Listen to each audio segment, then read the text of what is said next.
Meet the Lot, native token of Lukki Exchange and the most potential tool for investing this year. Trade now on P2B, B2B and Lukki.io. Vitalik, I want to put the same question to you. Yeah, and AI and blockchains are definitely kind of very different things because like an AI is a kind of agent, whereas a blockchain is a tool for, and really a tool for creating tools for mechanisms that agents use to interact with each other.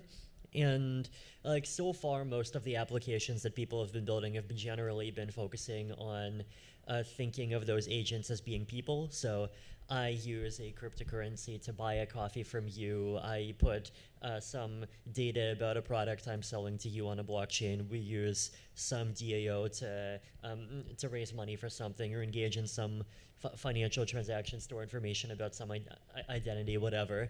But there's no reason why these same platforms can't also have AIs plugging in as being participants of them as well.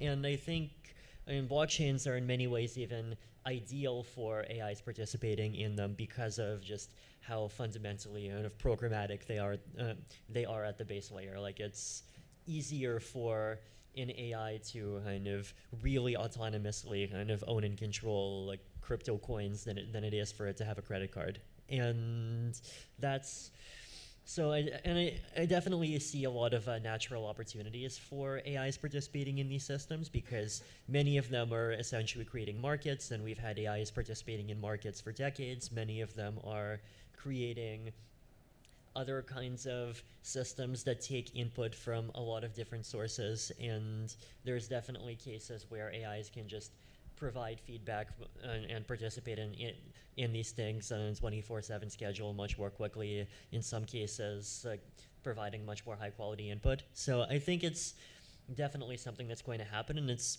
even going to happen without people necessarily explicitly planning for it to happen.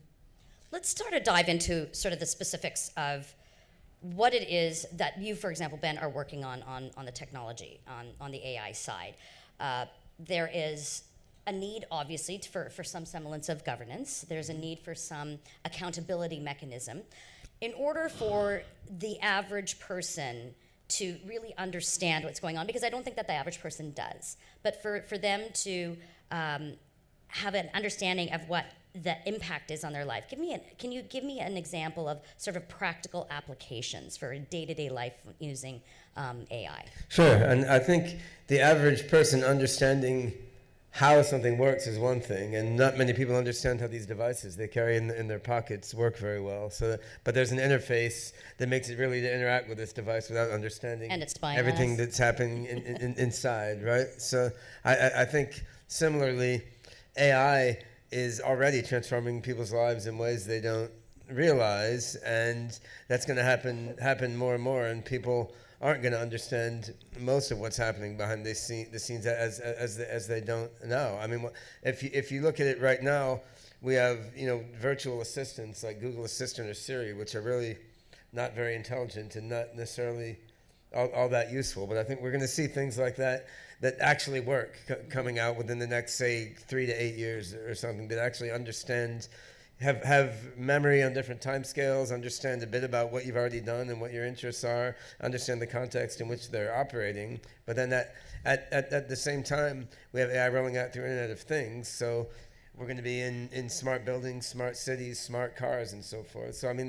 the future is going to be one in which our environments in which we're interacting are predictive and are analytical and are recognizing patterns in what we do and responding accordingly. And this will have a huge number of implications, right? I mean, some are obvious to people now, like autonomous vehicles, which are considered obvious, though 10 years ago everyone told me it would never happen, right? And some are less obvious. Like my oldest son is doing his PhD in AI applied to mathematical theorem proving, right? So if AI can master math, I mean, that doesn't mean that much to the average person, but I mean, math is the core of almost everything we do, and that's going to accelerate discovery across all aspects of engineering and science, which will have endless implications, like maybe nanotech batteries for these things that will mean they'll be able to run doing stuff and doing virtual reality and chips you can put in your brain. So I mean, AI is operations, and that's where the decentralized control comes in, Okay. which is what blockchain can be And so, that's- so valuable And I for. think that's where you want to jump in on this, Vitalik, is talking about that aspect of how blockchain does sort of add to that accountability layer. Yeah, so blockchains are definitely really interesting in that they create this framework that makes it very easy for groups of people, and especially groups of people without kind of existing strong central trust anchors, to make these institutions, kind of arrangements for people to interact with each other and just immediately start using them, right? So there's, I've mentioned these different examples around things like markets, some of these like decentralized autonomous organizations. A lot of people are interested in looking into things like rewarding content publishing. Like these are still all in a very early stage experiments, right? And if they're going to be as successful as we hope, then we'll expect them to kind of become bigger and more interesting and kind of more complete over time. And like really the ultimate kind of goal of all this, right, is to just allow the 7.6 billion people of the world to communicate and interact with each other and benefit from the all of the wonderful benefits of having one civilization without needing to have these kind of central choke points be controlling the whole thing. So I think, but this is where the challenge comes in, is because we've heard I'd say for the last perhaps 5 to 7 years, that there are data breaches, our information is being sold, and that suddenly we are giving up so much of our own individual privacy. Even though if you own a Facebook account, you should have known that you are literally giving away so much of your own data. But who owns the data? Who owns that aspect of our privacy? In the city of Toronto right now, we're having a conversation with whether or not we should develop a certain part of our waterfront for a smart city. It's Sidewalk Labs. Governments are balking at this because there's significant issues with respect to privacy. And I think there are some very legitimate concerns. When we hear from the two of you about the chips and the upgrades and all of these are all very fascinating things, because we want this all to make our lives easier and smarter and simpler, to give us more time for other things, which is what technology is supposed to do for us, right?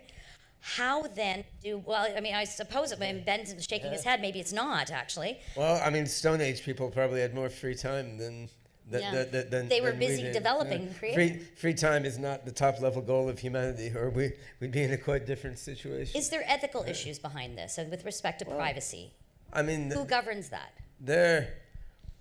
There's a whole huge range of ethical issues relating to privacy, and there's great cultural variation in China and Africa. It's a little different than here, but yeah, I would say one big issue is the utility of what large companies are doing with AI and our data is very great, right? So, I mean, unless we can create things which have equal or greater utility in a way that respects agency and privacy, people don't actually care enough about privacy not to use the services big companies are offering. So to give one simple example, like I use Google News all the time. At one point I got annoyed and I disabled the personalization there, and then I'm like, why am I getting all this garbage news I don't care about? The world has become very boring all of a sudden, right?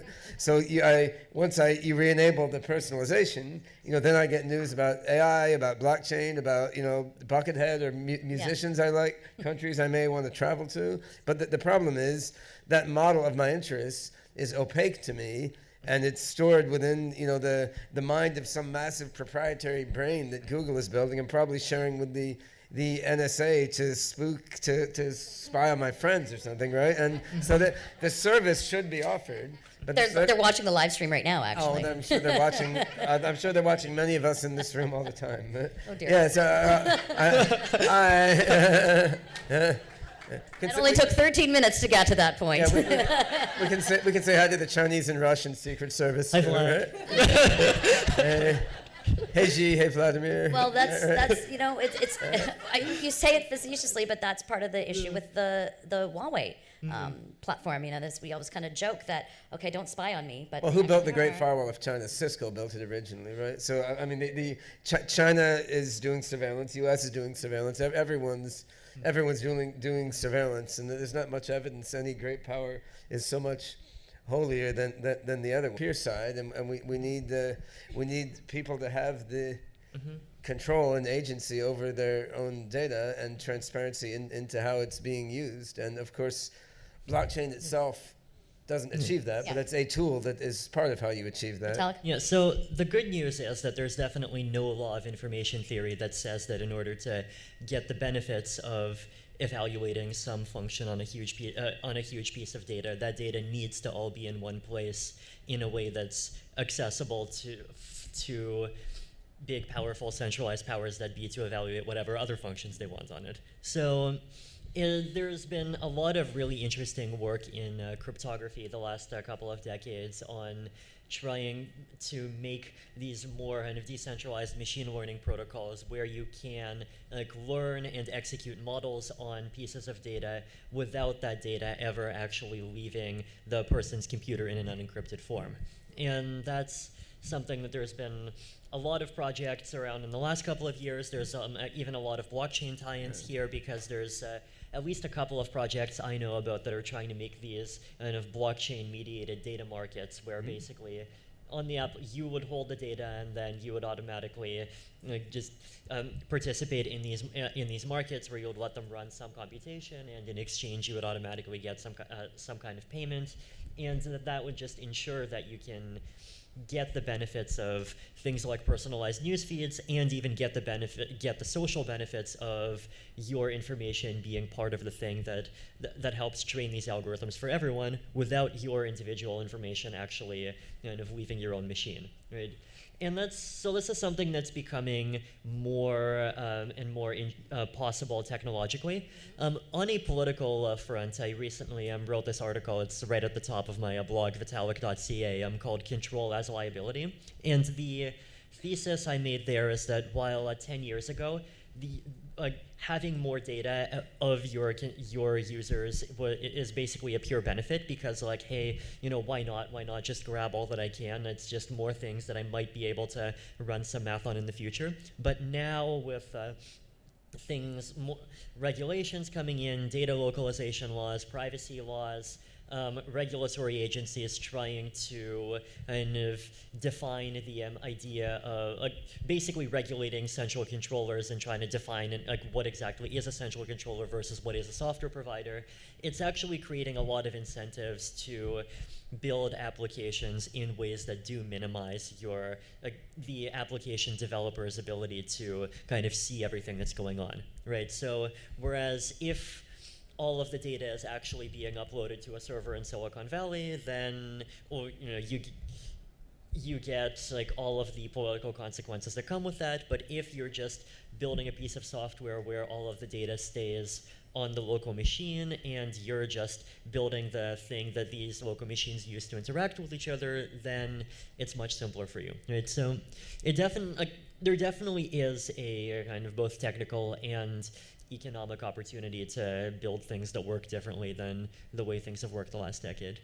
But you need the data. You need the information. That's sort of the oxygen for these. Sure. Well, you need the data, but you do not need the data in a form which is decrypted in a way that you can actually see it and use it for all of these other more nefarious purposes or get hacked.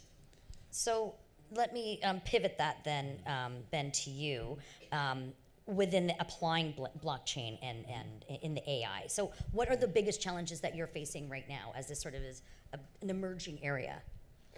Well, the challenges of applying blockchain in AI, I guess there's technical challenges, and then there's sort of market and psychological challenges, right? So we launched the beta version of SingularityNet platform in February. I mean, using Ethereum as the blockchain layer, and this lets you have different AI agents, running in the network where things like payment and identity management and reputation rating and so on use the blockchain, but passing large bunches of data around, or the AI processing itself is all done off chain, and you can set up sort of persistent channels between different AI agents that will send information back and forth efficiently and can last quite a long time. So then I mean there are still a lot of technical things we would like to do that neither Ethereum nor any other current blockchain will do now. So for what we're doing now, Ethereum is actually great. It's fine. I mean, we have a set of AI agents that they live for a while. They maintain relationships with customers or with other AIs for a while.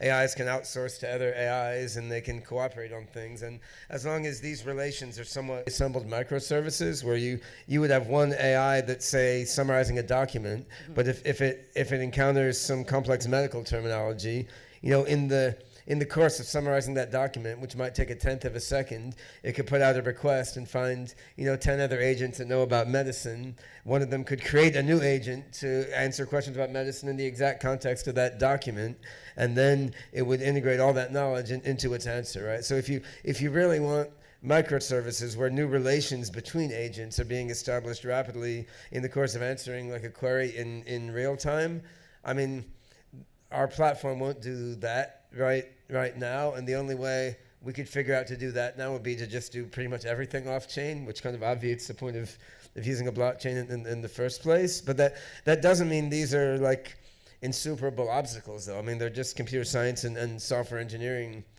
challenges which are being worked on. So that's the technical side, but the adoption side is different and is in some ways even subtler, because getting developers to put their AI code into this decentralized platform is one thing. In many cases, they'll do it for the cool value of it. Getting users of AI, which in many cases are corporations, large and small, many of whom are not that technically savvy, but they need AI to drive their business, getting them to use this sort of weird decentralized blockchain-based network, it's an interesting marketing challenge. In some ways, it's eased by the popularity of blockchain, because the fact that you're using blockchain is perceived as cool. And also, a big company in, say, pharmaceuticals or automotive industry, they don't necessarily want to rely on Google, Facebook, or Microsoft for all their needs either. So the fact that it's owned by everyone and no one can be perceived as a plus. Yeah. On the other hand, they have to think it's going to be scalable and reliable and secure and solve all their problems. So there's that marketing issue, which is being confronted by the whole blockchain sector, really, is getting taken seriously. But you address sort of the democratization of it as well, and sort of it's quite egalitarian. So you were nodding your head when Ben was speaking about some of the significant challenges. So from your perspective, though, are there more things that need to be done, can be done, should be done? There's definitely very... I mean, you guys would be put out of business, I suppose, if there's not more to be done. Yeah, and there's definitely very significant technical challenges still to be solved. Scalability is probably the biggest one. Right now, there's just not enough space on blockchains to make these privacy-preserving cryptographic data markets work for more than a few 100,000 people if people started really using them. And that's something that's being actively worked on, and there's all of these different layer 1, layer 2 scaling solutions you'll hear about at these crypto conferences. So it's definitely on its way to improving quite a bit.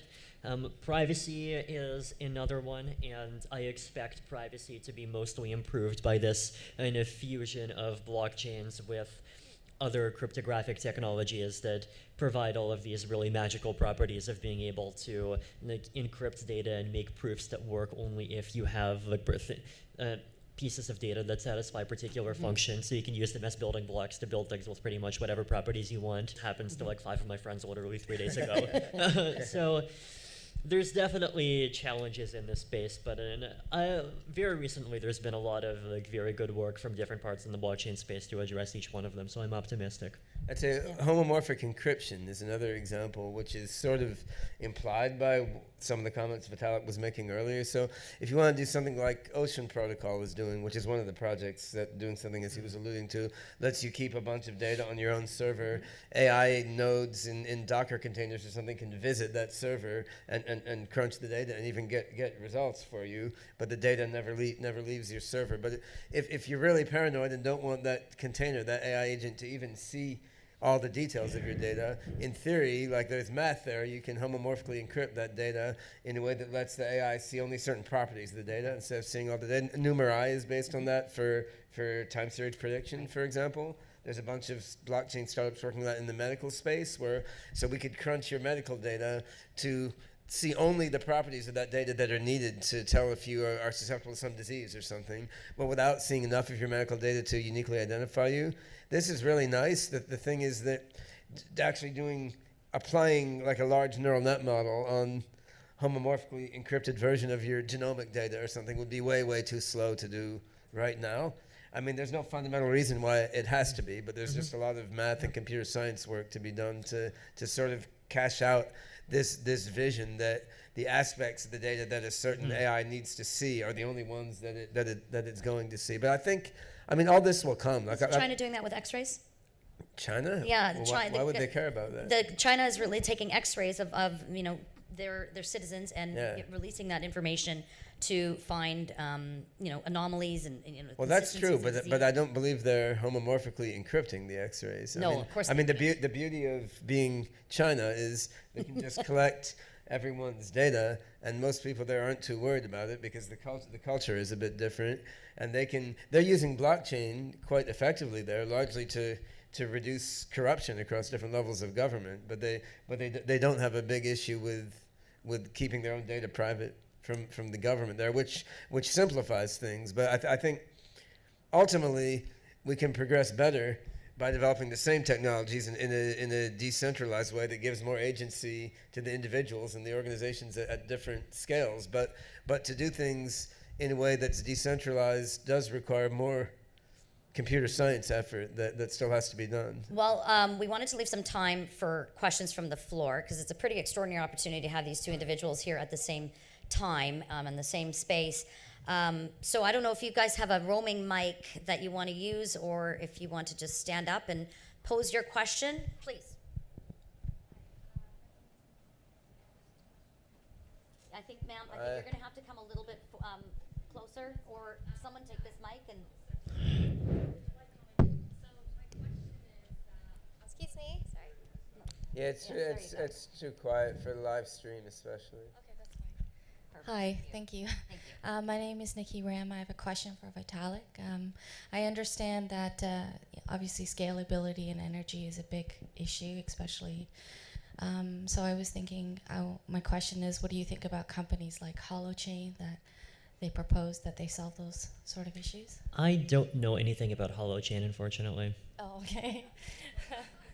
But how would you propose, does Ethereum in the future want to solve something like that? Summarize future plans for Ethereum scaling in 5 words or less. In terms of in terms of energy efficiency issues, like our proof of stake is basically the main thing we're doing to try to cut that down in the short term.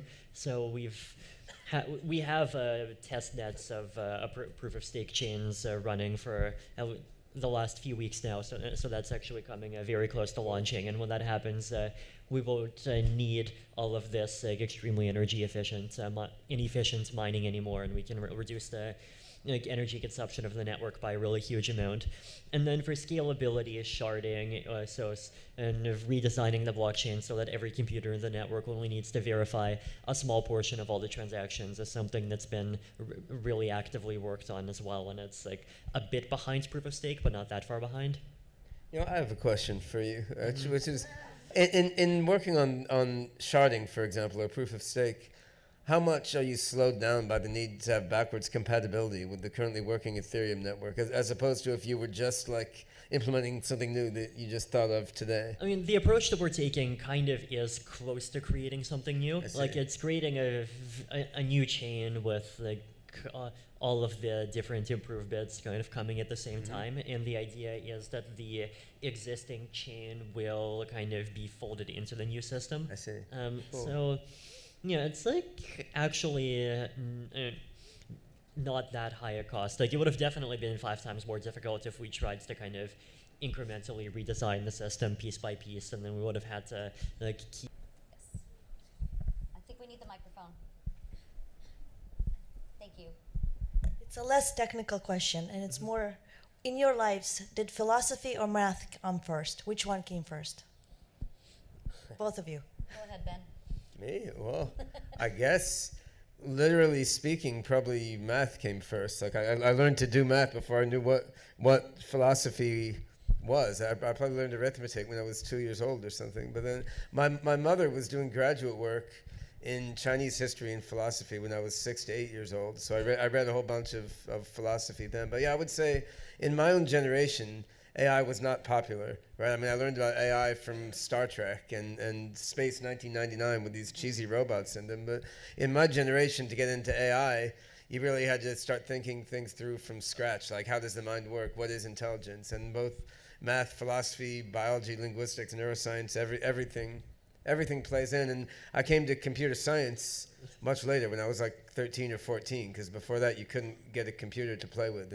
But that was the 1970s. This was like before this dude was born. So Yeah, I mean, for me, when I was much younger, I mean, math was definitely a big part of my life, whereas philosophy was more like reading these fun books about whether or not you should push the fat guy off a cliff so he lands on a railroad and stops the trolley from killing 5 other people, which is like really interesting, but it was fairly academic. it depends if you can video him falling or not. Right? Yeah, which is like interesting, but more kind of academic until much more recently. And the blockchain space is really interesting in how it kind of weaves together all of those different parts and takes from all of them. There's a question. Do you want to hand the microphone off? Thank you. So a question for Vitalik. So do you think, that in your long-term vision, you are going to use artificial intelligence to govern Ethereum and the protocol? Probably not. So why? I mean, my view on like AI and blockchains is that I think AI makes much more sense at the edge of blockchain systems rather than at the center of them. I mean, the problem with putting it at the center, right, is that we're basically putting these algorithms in the middle of things and giving of pieces of basic infrastructure and giving them huge power over them when we have no idea how these algorithms work. The designers might have some idea, but not 100% of an idea, and then it ends up being like either it's completely opaque to all of the users of the system, or often if it's not opaque, you can do adversarial learning on it, and then anyone can figure out how to cheat the system. So like AIs and kind of quote algorithms running things often has this problem that you have to basically choose between them being opaque versus them being really exploitable if they're at the center. Whereas if you, instead of talking about algorithms, you talk about blockchains and mechanisms, so tools for different agents to cooperate with each other, then at least the hope is that you don't have a lot of those same issues. And I mean, the AIs can participate in the mechanisms. I mean, I would say that because if AIs are doing most of the business and AI-run DAOs are the next Google, Facebook, and Baidu and whatnot, it's going to be AIs that are owning the tokens and that are doing the voting. And who can? I mean, is it really going to be feasible to put an "Are you a human?" test every time you vote? I doubt it. But with the AI technology we have right now at this exact moment, however.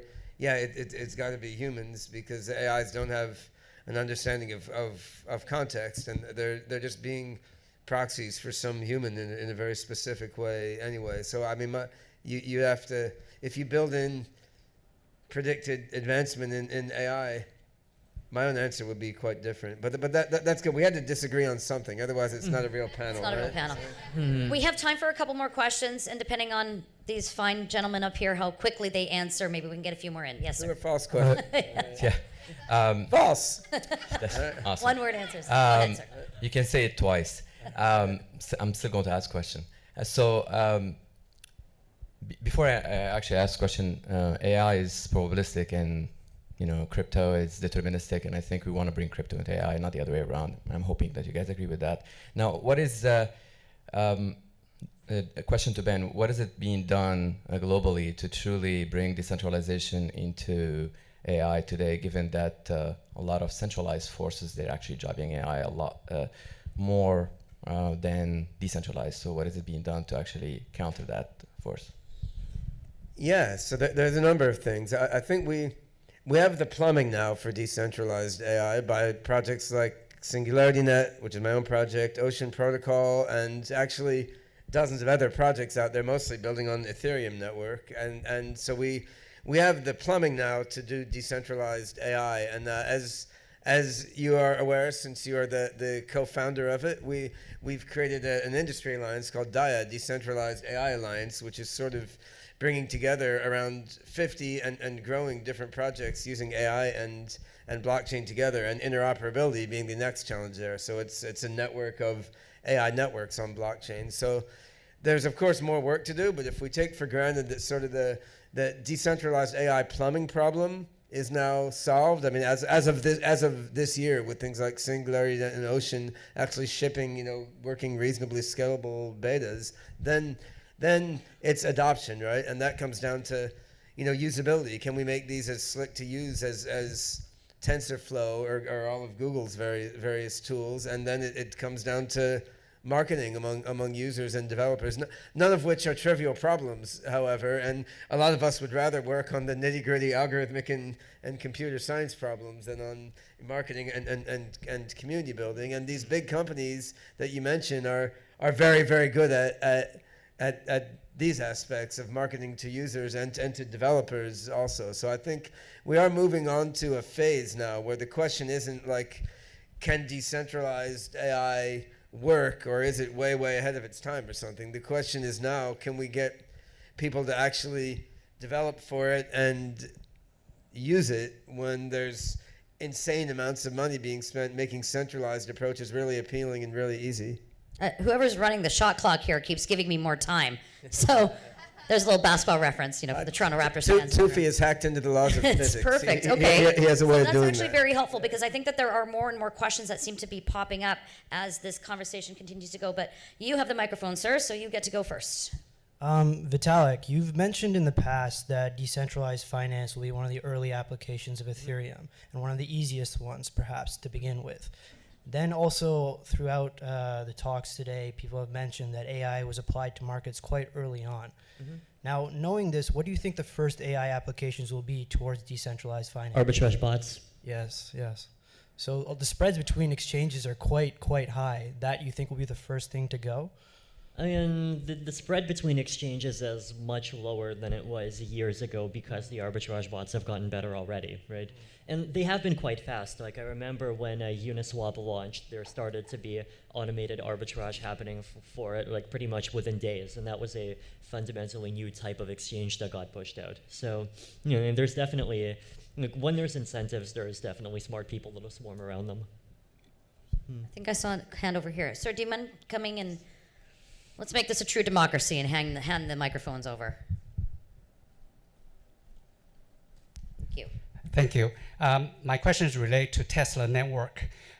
Ben, do you see there's any benefit to have a decentralized AI on the Tesla network? And the question for Vitalik is that so far, Tesla network have never mentioned anything about blockchain. If you get a chance to talk to Elon Musk, what kind of advice would you give to him? Is that a subtle addressing of the Twitter battle you two had? I'm not sure, but go ahead, Vitalik.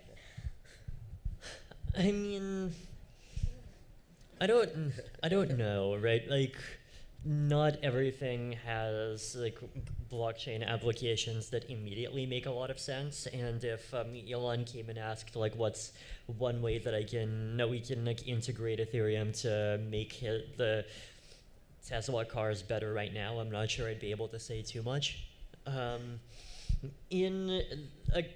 In the longer term, when we have like things like blockchain-based markets and for different infrastructure and markets for data, and a lot of these applications get integrated into supply chains and so forth, there probably will be more things, but it's not necessarily the ideal kind of first use case to start trying to push out to millions of people with. Well, I could tell you one application that would be very critical as you move toward autonomous driving. I mean, you have many different companies doing autonomous driving with computer vision systems, and one issue you have is that given the zoo animal, or it will react in a bad way to the truck that veered across the median of the highway or something. So on the other hand, what's happening is each company is keeping its own data from its own cars because that data is valuable to creating their autonomous system, right? So what you should have happen is,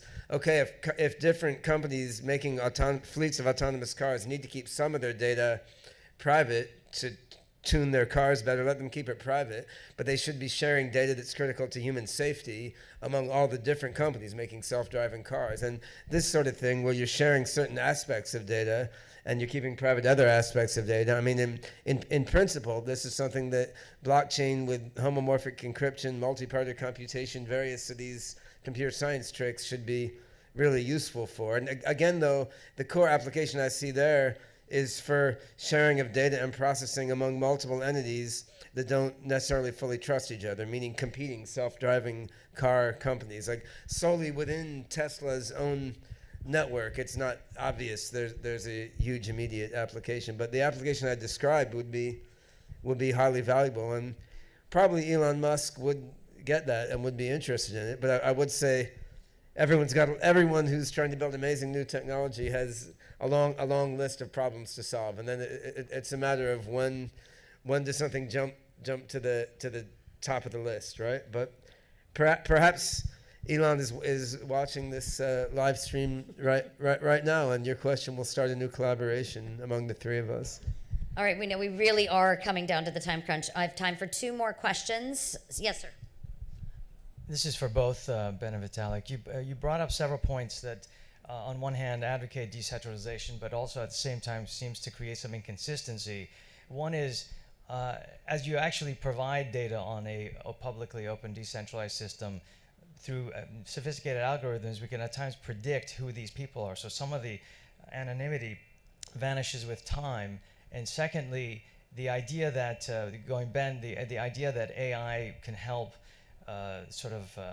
move away from the dominance of a few players, but the reality is there's only a few players who have the intellectual capital to build these systems, and the rest of us who may not quite be in the same position to be able to control that. I wanted to get your opinions on those two. Well, so first of all, I would say decentralization is not one system of organization. I mean, it's the opposite of having an oligopoly or a dictator, right? So just as in politics, you say there's no dictator or no collection of oligarchs ruling everything, that doesn't tell you what the alternate system is. It just opens things up. So, I mean, decentralization is like that, and that's the beauty of the flexibility of smart contract-based frameworks. I mean, you can script many modes of organization. So some decentralized systems of organizing AIs and peoples would be horrible and much worse than the current centralized systems. And the best of them, I think, would be much better than the current centralized systems. And in terms of the supposed concentration of AI talent and expertise, I mean, this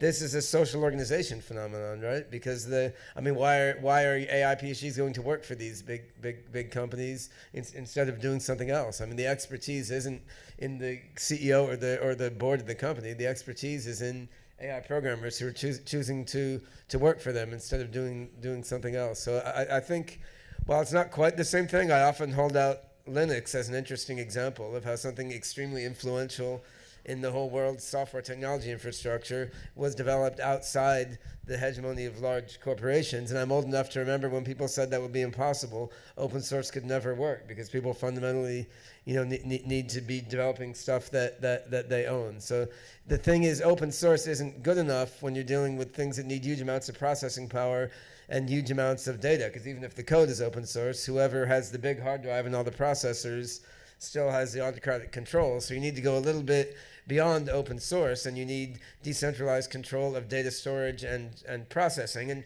if you throw into that decentralized modes of incentivization, which is what comes with tokenomic infrastructures, then I think you have the key that can allow a different sort of socioeconomic organization to self-organize along with these new technologies, which can break up this hegemony, which seems strange now, but again, it seemed strange at one point that Google and Facebook and so on could become so big, and like Wang and Honeywell and so forth would become footnotes in history. So I think it's not at all outlandish to envision that in 5 or 10 years, DAOs and decentralized networks, leveraging contributions of developers all over the world and AIs running all over the world can be much bigger than these centralized corporations now. That was Ben keeping it brief, by the way. So, good job. Vitalik, you're going to get the last word here. Yeah, and I think it's, regarding the other point, it's definitely easy to underestimate the power of math and cryptography. Like, it definitely is possible to create a system with... allows you to have something like a personalized newsfeed where your own data stays entirely 100% on your local computer, and there's computations being done on the local computer. Like, it's also possible to have systems where data from your own activity contributes to the result of some model, where it actually is the case that there's only a few bits of data leaving your computer, and those bits are designed in such a way that it doesn't significantly de-anonymize you. So there's definitely a lot of things that can be done, and even if it's not perfect, it's still can very easily be a large improvement on the status quo. Ladies and gentlemen, I know that some of you had questions for them. They will be hanging around, and you'll have more of an opportunity to engage with them one-on-one. But I wanted to take this opportunity to thank you, both Ben and Vitalik, for your candor, honesty. It's pretty extraordinary group of people to talk in front of, and so everybody benefited from hearing from you. Thank you. Big thank you to the Crypto Chicks for hosting this. And you have a big party tonight, so party like a coder. Have a lot of fun, and enjoy the next seminar, which I believe will be starting in just a few short minutes.